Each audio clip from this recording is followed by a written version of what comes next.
আসসালামু আলাইকুম। আপনারা সকলে কেমন আছেন? আশা করি সকলে অনেক ভালো আছেন। আজকে আমি এমন একটি রান্না নিয়ে আপনাদের সামনে চলে আসলাম। অনেকে শুনলে নাক শুটকোই, আবার অনেকের অনেক পছন্দ। তো আজকে যারা নাক শুটকোই তাদের জন্য এই রেসিপি অনেক সহজ ও সিম্পল আর অনেক সুস্বাদু খেতে। যারা এই মাছটি খান না তাদের জন্য আজকের এই রেসিপি। আশা করি ভিডিওটি শেষ পর্যন্ত দেখবেন। আমার সঙ্গেই থাকুন, দেরি না করে রেসিপিটি আপনাদের সঙ্গে শেয়ার করি। প্রথমে আমার রান্নার জন্য প্রয়োজন পাঙ্গাস মাছ। প্রথমেই বলেছিলাম অনেকে নাক শুটকোই। তো যাই হোক, অনেক বড় ওজনের একটি পাঙ্গাস মাছ নিয়ে এসেছে। উপর থেকে চামড়া ছিলে বাজার থেকে কেটে নিয়ে আসছে। আর এই যে মাছের চর্বি, যারা পছন্দ করে তারা ব্যবহার করবে, যারা পছন্দ করে না তারা ফেলে দিবে।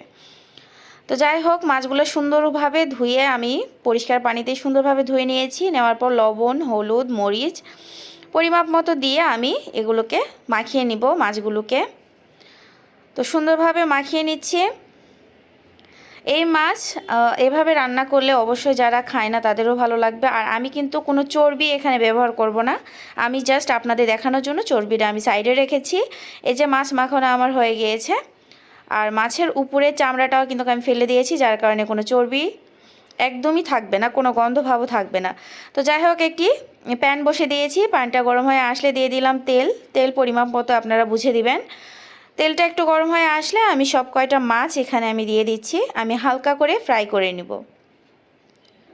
এতে করে আপনার যে স্মেলটা আছে সেটাও চলে যাবে, আর মাশাআল্লাহ খেতেও সুন্দর লাগবে।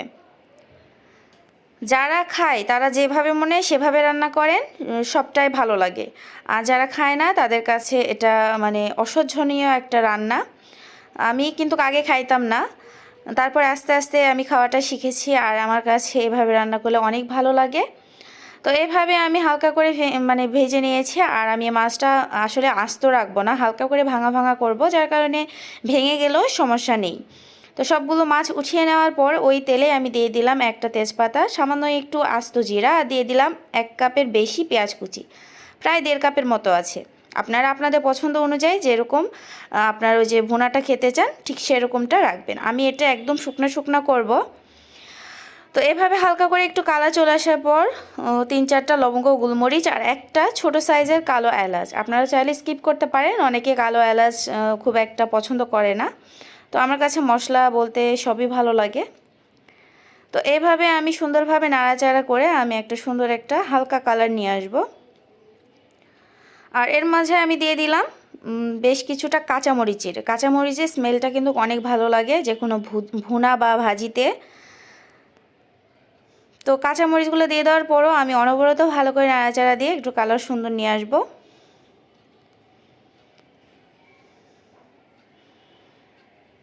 তো এই যে এভাবে নাড়াচাড়া করতে করতে মোটামুটি আমার পেঁয়াজ হালকা করে ভাজানো হয়ে গিয়েছে। এখন এখানে আমি অ্যাড করব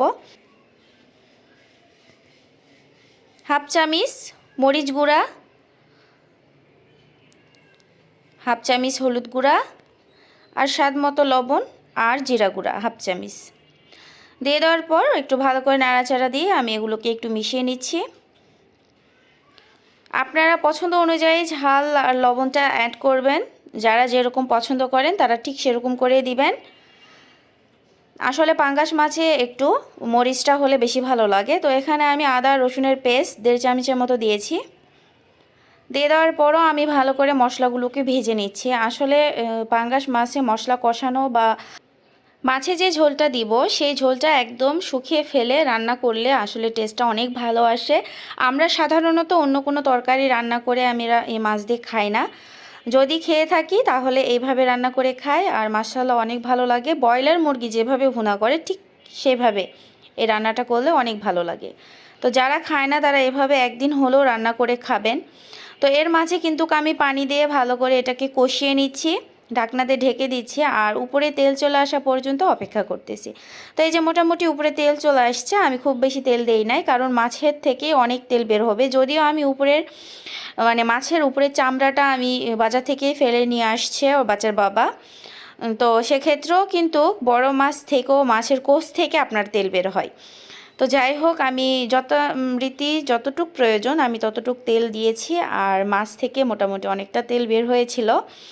তো তো যাই হোক, এভাবে আমি সবগুলো মাছ মশলার সঙ্গে মিশিয়ে নিচ্ছি, কারণ আমি এখানে মাছটা আস্ত রাখবো না, একটু ভাঙা ভাঙা করব, যার কারণে আমি একটু বেশ ভালোভাবে নাড়াচাড়া করতেছি, কারণ আমি আস্ত মাছ একদমই পছন্দ করি না। একটু ভাঙা ভাঙা হলে আর একদম ফ্রাই করলে মানে মাছটা একদম শুকিয়ে ফেলে দেবো, পানিটা দেওয়ার পর সেদ্ধ করার পরও একদম শুকিয়ে ফেলে দেবো, এক্ষেত্রে মাছের টেস্টটা অনেক ভালো আসে।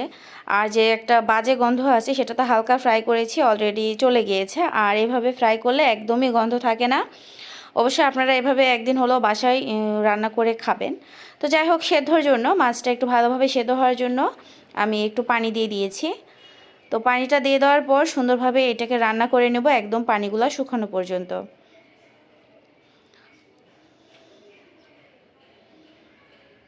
তো ঢাকনাতে ঢেকে দিলাম। তো এইভাবে ঢাকনাটা উঠিয়েও সুন্দরভাবে আমি অনবরত মানে কিছুক্ষণ পর পর নাড়া দিয়ে নিচ্ছি, এতে করে মাছটা একটু ভাঙা ভাঙা হবে আর নিচে লেগে যাবে না। এ পর্যায়ে আমি 1 চামচের মতো ধনিয়া গুঁড়া দিয়ে দিয়েছি এখানে। ধনিয়া গুঁড়া দিয়ে দেওয়ার পর ভালো করে একটু নাড়াচাড়া দিয়ে নিচ্ছি, মিশিয়ে নিচ্ছি। আর আপনাদের কাছে যদি কাঁচা ধনিয়া পাতা থাকে সেক্ষেত্রে আপনারা কাঁচা ধনিয়াও ইউজ করতে পারেন, গুঁড়াটা না দিলেও চলবে। আর এখানে দিয়ে দিলাম কিছুটা টালা জিরে দিয়ে দিলাম। দিয়ে দেওয়ার পর ভালো করে নাড়াচাড়া দিয়ে এটাকে মিশিয়ে নিয়ে সুন্দরভাবে একদম পানিগুলো শুকিয়ে নিব। সাধারণত আমি কখনোই পাঙ্গাস মাছ খাইতাম না, মানে জন্মের পর থেকে আমার বাবার বাড়িতে বিশেষ করে পাঙ্গাস মাছ একদম নিষিদ্ধ। আমার বাবা এখনও খায় না, আমার মাও খায় না। জাস্ট আমার বড় ভাবি আমি একটু এখন খেতে শিখছি, বাট আগে কখনোই খাইতাম না। তো এভাবে যখন রান্না করেছি একটু একটু করে নিয়ে আমি খাইতে শিখছি, মোটামুটি ভালো। যদিও মাছের দামটা অনেক কম, অনেকে এটাকে ঘৃণা করে, কিন্তু খাবার সবই সমান, খাওয়া কম বেশি সবই খাওয়া যাবে, কেন ঘৃণা করতে হবে? আমি আমার বাবাকে বলি যে এরকম কেন করো, সবই তো একরকম, খেতে হবে। যেটাই কম অথবা বেশি, যাই যেটা পছন্দ করে একটু বেশি খাইলো, যাই যেটা পছন্দ করে না সেক্ষেত্রে একটু কম খাইলো, কিন্তু খাবার তো খাবারই, খাবার সবই খাইতে হয়। তো যাই হোক, বিয়ের পর আস্তে আস্তে আমি একটু খাইতে শিখছি, মানে আমার শ্বশুরবাড়িতেও কেউ খাইতো না, এখনও অনেকেই খায় না, তার মধ্যে আমি একজন মানে ছিলাম। তো আমিও এখন আস্তে আস্তে খাইতে শিখছি।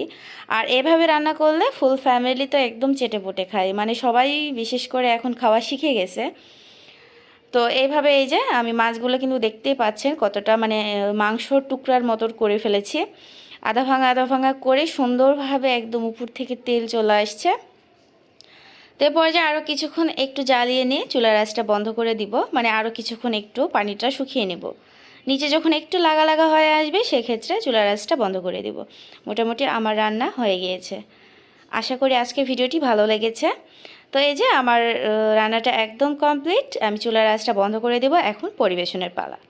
তো একটু দমে রেখে আমি পরিবেশন করার জন্য চলে আসলাম। এই যে আমার আধা ভাঙা পাঙ্গাস মাছের রেসিপি একদম রেডি। আশা করি আজকের এই ভিডিওটি ভালো লেগেছে। ভিডিওটি ভালো লাগলে অবশ্যই একটি লাইক, কমেন্ট, শেয়ার, চ্যানেলটিকে সাবস্ক্রাইব করতে ভুলবেন না। তো আমার ফেসবুকে একটি পেজ আছে শ্রাবণী রান্নাবান্না, যদি ফেসবুকে দেখে থাকেন অবশ্যই একটি ফলো দিয়ে রাখবেন। আর আমার জন্য অনেক অনেক দোয়া ও ভালোবাসা রেখে আমার পাশেই থাকবেন। সকলে ভালো থাকুন, সুস্থ থাকুন, দেখা হচ্ছে পরবর্তী ভিডিওতে। আসসালামু আলাইকুম।